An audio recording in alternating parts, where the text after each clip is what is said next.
Hello, hello, hello, you guys. It's Dr. Torie here with another episode of Be Victorious. Now, as you all know, I've been reaching in and talking to some wonderful people. I had to hit up a few therapists because I think there's this, run from therapy that I want you guys to understand and know there's really nothing wrong with it at all. Now, I've done my research on this young lady and she was highly recommended. So I have to shout out my brother from the McBride Institute. Thank you so much for connecting us because she is truly amazing. And I won't hold you any longer. Tiarra, where are you? Hey.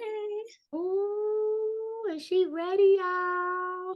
So before I go into any details, I always do this huge introduction. And and you already know, I've been talking to a lot of mental health therapists.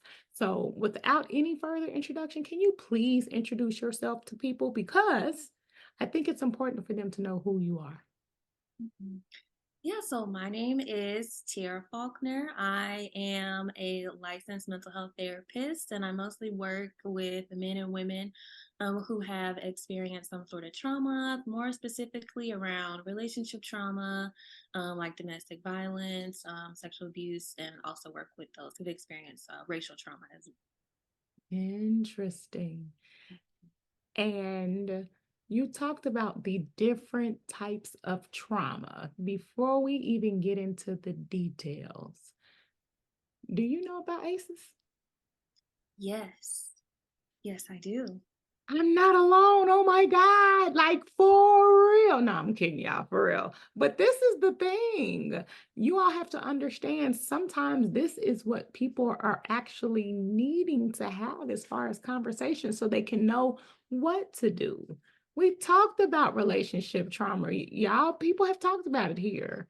We've talked about everything, you guys, and all of this is formed under the ACEs umbrella. And here we have this beautiful young woman here, and this is what she do. Now, you know about ACEs, but have you taken the ACEs quiz? Yes, I have. And what's your ACEs score? My ACEs score is a 4. You mean to tell me you're a therapist?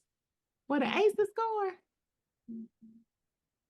Interesting. No, I'm for real being sarcastic, y'all, because this is redundant, you guys. This is what I've been trying to tell you guys. And she's a mental health therapist, and this is what she actually do. She helps people like us understand the reasoning behind the things that we really do, and she's here to help.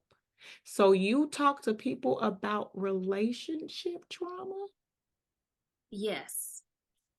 Why? Why? Let's get it. Let's get it. Let's get it. We need help. Why do you think people are so afraid of therapy? Hmm. Now that there's so many reasons why. And especially in the Black community, right? Where there is a long history of a stigma around talking to somebody, getting help, talking about some vulnerabilities or things that happened, right? Those family secrets, those things that's like, hush, hush, this stays in the family. We're not going to talk about it. Nope, this stays right here. It doesn't go outside of here. Um, and, this stigma and this idea around mental health or needing help.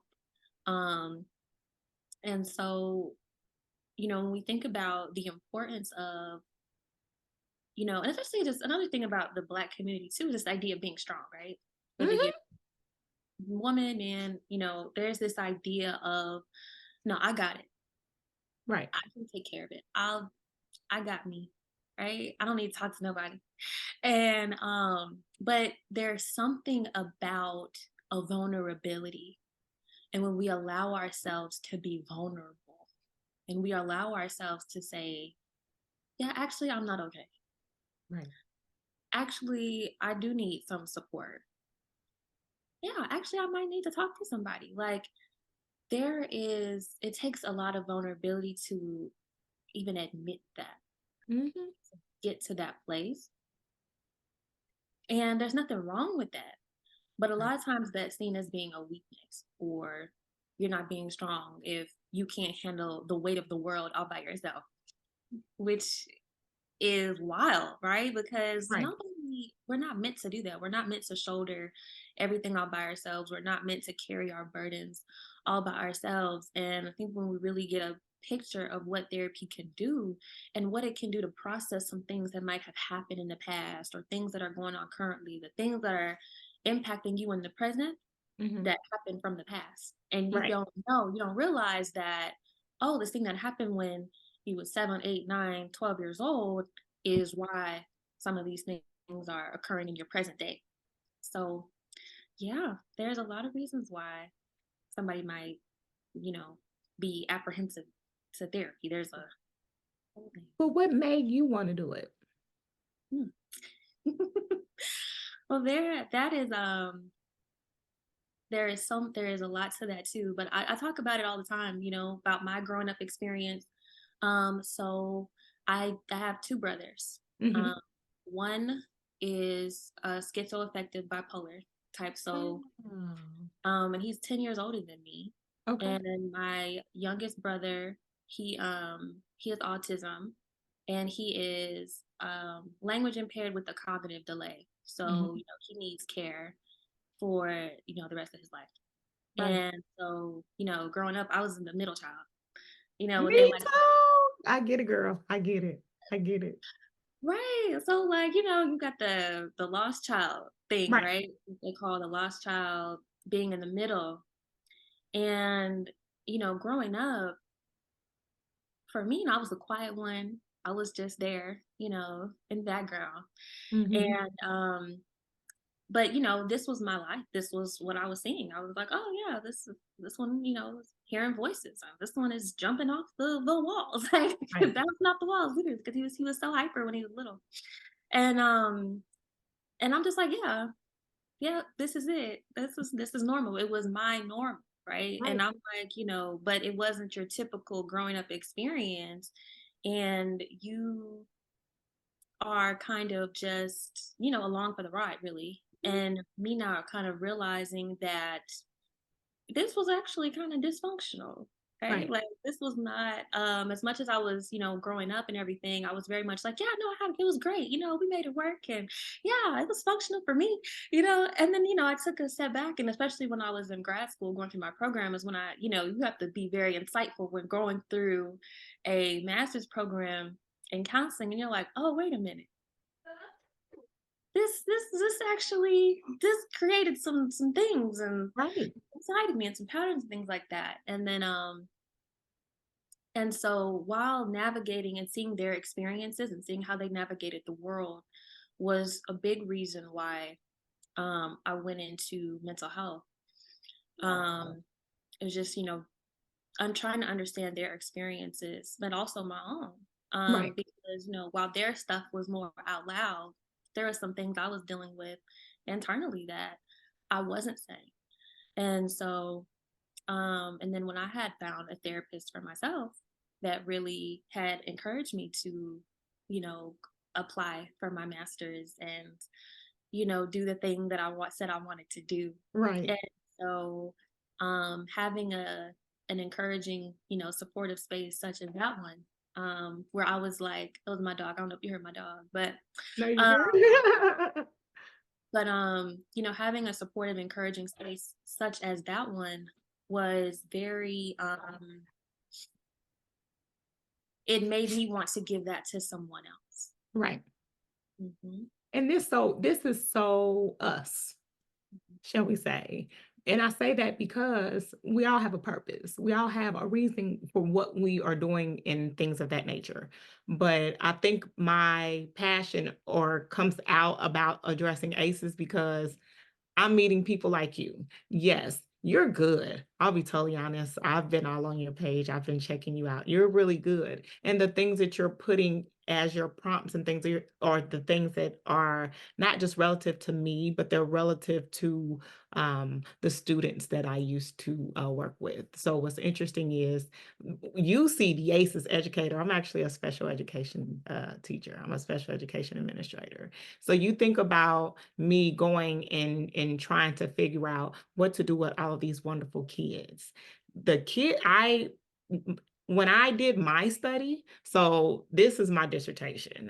I've said this, I'm sure my producer was like, oh my gosh, you say this all the time. But the reality is, ACEs is so passionate to me because it was me. I found out exactly what it was based off of the experiences that I went to for real. You know what I mean? Like, that's ACEs. Like, I didn't know I had a name. So then when I knew that I always wanted to get my doctorate degree. I did because as a first generation high school graduate, ACEs, family, parents and graduate from high school, their generational trauma was it was a lot. I really seriously didn't know that this had a name. So I say this to say the commonality being the middle child, the commonality of having the dysfunction, the commonality of having all of this is us. And it's not really just, it's us in the Black community. But as you know, I've had different guests. It's us, period, in life. And I think if people understand and get that, then they'll understand that there's nothing wrong with therapy. What you want to talk to you? Listen to what you just said, like for real. It made so much sense. And I know so many people come to you and they're wanting to talk to you. I mean, what type of clients do you get for your practice? Hmm. I tend to see, a lot of Black women and Black men. Okay, So, okay. and a lot of times the men, are coming with their own sets of traumas and, um, wanting to, work through things that happened to them in the past. Mhm. And, women, their childhood trauma and, relationships and how they're attaching in relationships presently, right? So a lot of times we know how the experiences that happen in childhood tend to affect adult relationships. Hmm. And it's been said 15,000 times, Tiara. I promise you. And I'm trying to get people to understand. I don't want to, it's not forcing therapy, it's understanding it, if that makes sense. Because a lot of people are going to run from it because they don't know exactly what it is at all, which is the reason why the past couple of episodes have been talking to therapists because people really need to know there's nothing wrong with it at all. And then I love what you said. You said when you were getting your degree, the person that helped you encourage therapy because this is what you really wanted to do. It helps you become a better therapist, but it also helps you become a better person. I mean, I'm just saying because you've already said your ACEs score, you have a 4. You already talked about your background, you already talked about your ACEs, you talked about your reasons for wanting to do it. What can we do to help our people? Hmm. Yeah, right. Like, what can we do? I So, don't know. yeah, so being able to understand those childhood experiences, right, and Mhm. like how they shape us as people, and like when we're thinking about it, a lot of times when I'm working with my trauma clients, and we're not really just always talking about the thing that happens, right, unless they Right, really about the thing that happened, but how did that impact how you see yourself?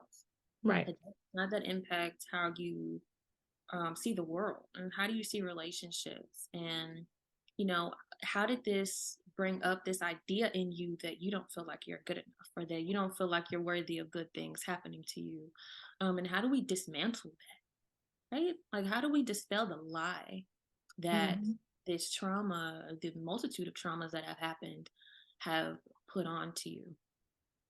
And so, yeah, but it starts with you, right? It starts with saying, hmm, yeah, I need some help to figure this out. And a lot of times people aren't aware of those past connections and how they Right. connect to the present. They don't, like, there's a disconnect or that happens. It's not until maybe an outside perspective kind of comes in and says, "Hmm, did you notice that this parallel between here and here?"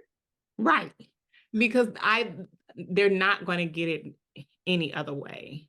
I just had a discussion with a young lady, and she needed some assistance to talk to the young man. The young man's issue was that someone was bullying his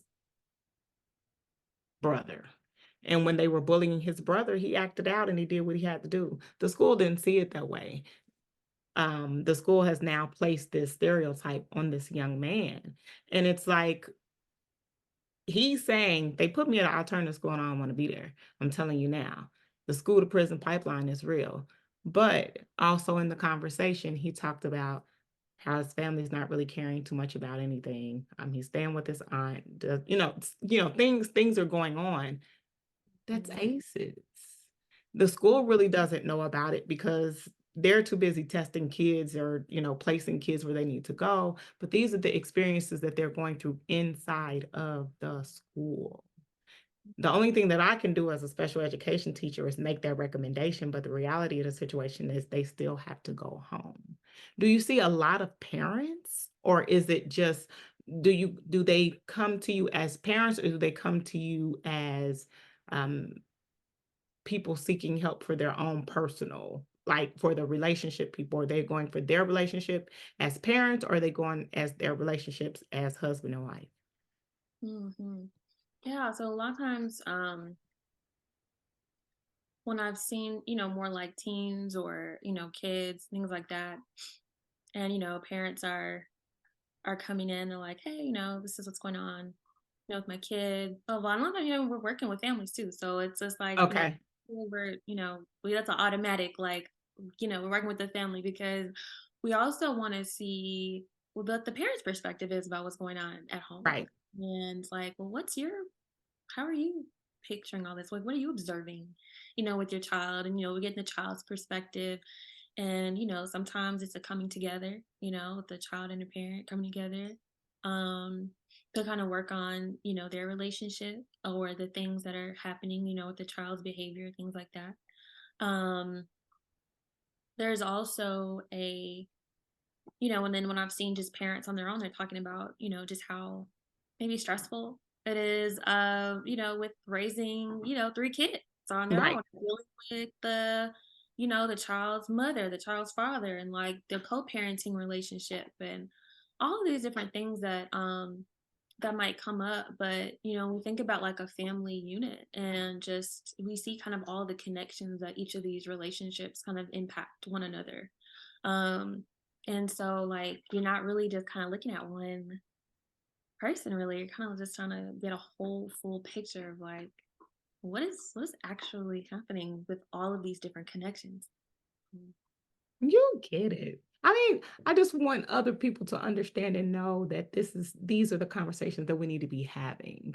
We need to have these conversations not just, with yes, of course, therapeutic conversations, but just in general to get people to have these conversations and talk about them so they can go that way. Because at the end of the day, I really don't think that there's anything wrong with therapy. I think people just need to understand what it is.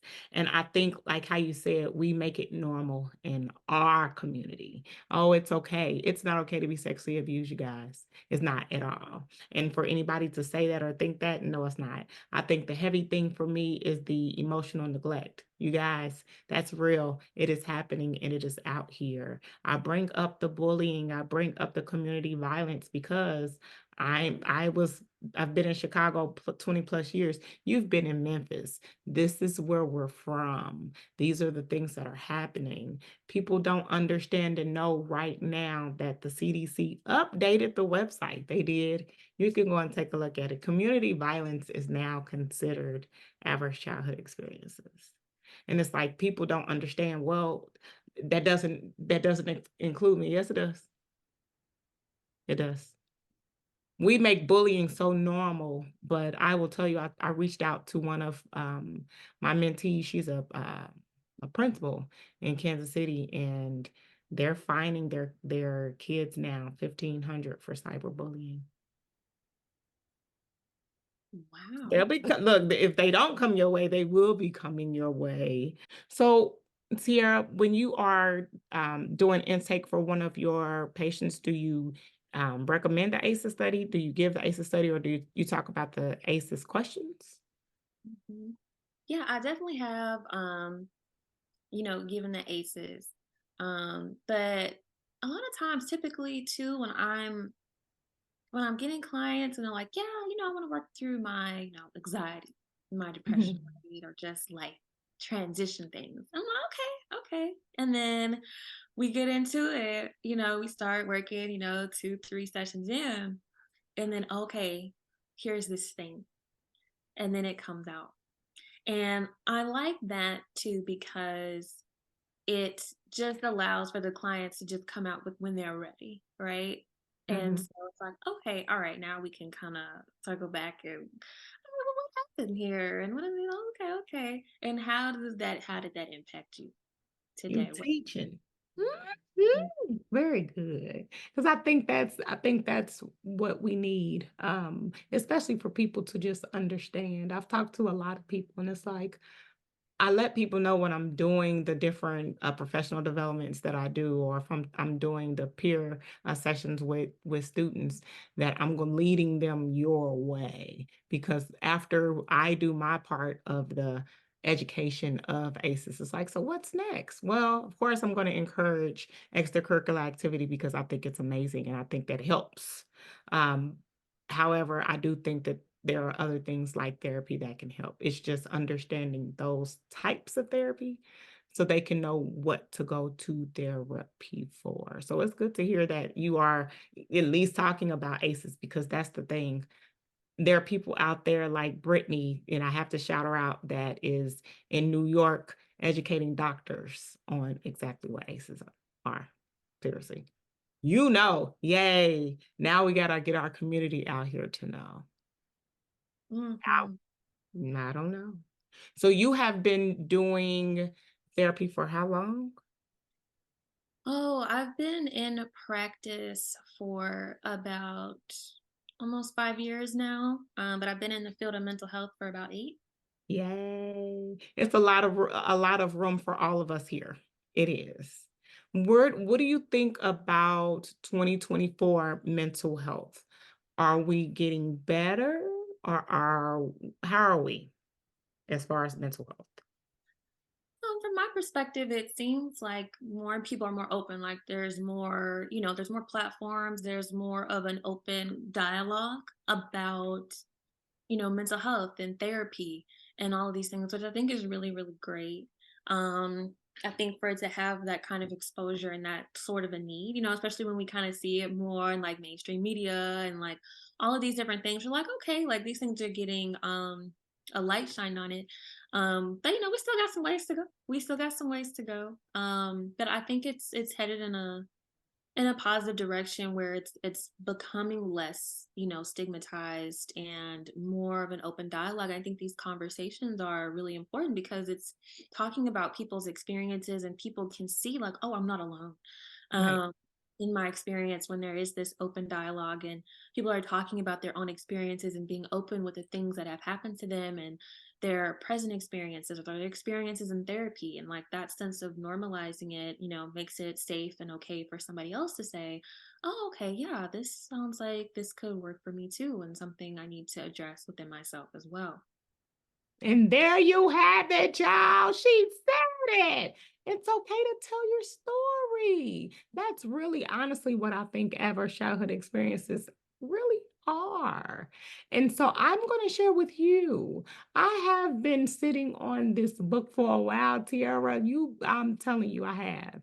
I was trying to tell my producer, and I didn't get it out on time because you were here with us. But yes, I came up with the name. It's time to talk about ACEs because I think it's time. I've had so many people come here and we talk about it, and it's like it's okay. It's okay to have these conversations. And for you to say that is so humbling because We have to have these conversations. If we don't, we're hiding this on the inside. And that's where the stress come from. That's where the anxiety comes from. That's where the depression comes from. Am I right? Huh. Yeah, Okay. absolutely. Because Mhm. what was it, 2 or 3 weeks ago? I got on here and confessed and said I was looking for a therapist. I still haven't found one, y'all. I'm looking. I'm not running from it. Trust me, I'm not. It's more or less. There's so many things going on. We're all lifing right now to where it's like I know exactly what it is I need. My financial issue isn't the best either, but nonetheless, I'm sure for you and people out there now, and I've talked to a few people, and shout out to the Brown sisters that was on the podcast a couple of weeks ago. They do on sliding scale. How if you have a patient that comes your way and they say, "Oh, I need help, but I don't have the finances." What do you do? That's a great question. Because, we're talking about, accessibility to care, right? Mm-hmm. And so, yeah, so I definitely have, sliding scale clients, and, I think there should be, a couple spots for some pro bono people that really cannot and do not have the means to be able to give themselves the space that they need. And so I think that that's really important, when we talk about community, and we talk about um, what's needed, something about being able to give.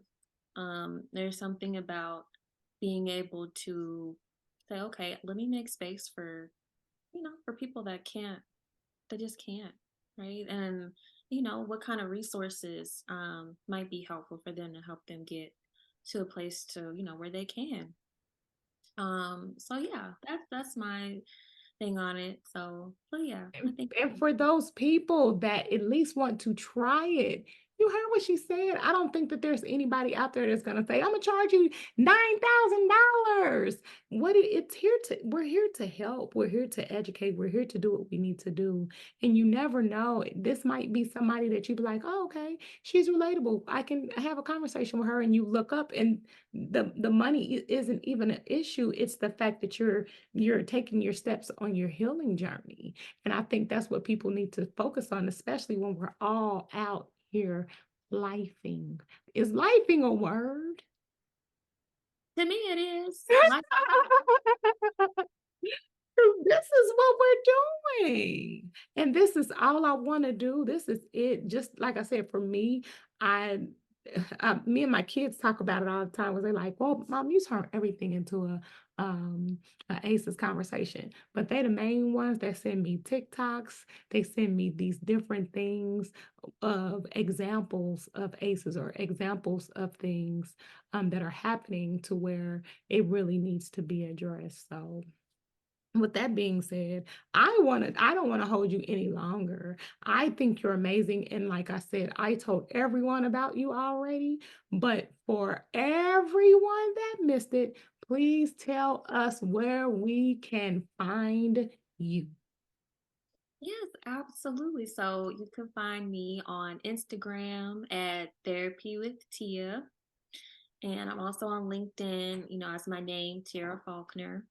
And yeah, I'm on there. On my Instagram, I have a link tree. There's a links to all the things, Psychology Today and all of that. My LinkedIn is linked in there too.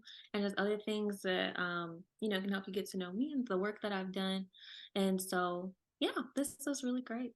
Thank you for I having me. think you're amazing. And I'm looking forward to more collaborations because these conversations, again, need to happen. So I don't want to hold you any longer. Like I told you guys, here's another person who is amazing, who speaks for herself, who advocates for not just mental health, but for relationships. She's advocating for not just children, but for parents. She's trying to help you with your trauma. We're not encouraging and saying you need to go to therapy. What we're saying is try it.